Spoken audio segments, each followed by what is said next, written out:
The delegation on arrival at the community located few kilometers away from the Federal Capital Territory was received by occupants of the transit camp.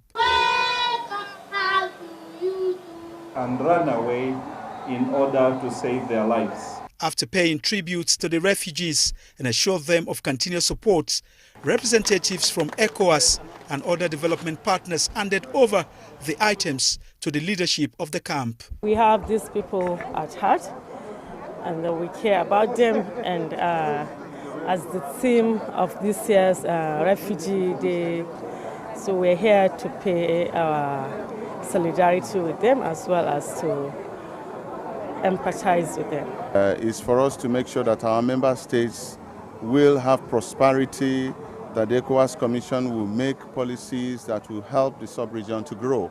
So the fact that we gave some food items to refugees is part of what we are supposed to do, by ECOWAS standard. We need the solidarity of every country and all society to make sure that we find a durable solution for people to live in dignity and in peace. Statistics shows that there are at least 65 million refugees in the world. I was facing a lot of challenges. I thank God with Nigerian government. As we all know in Africa, Nigeria, they play a big role. We call them the big brothers of Africa. They are trying, though they are facing their own challenges.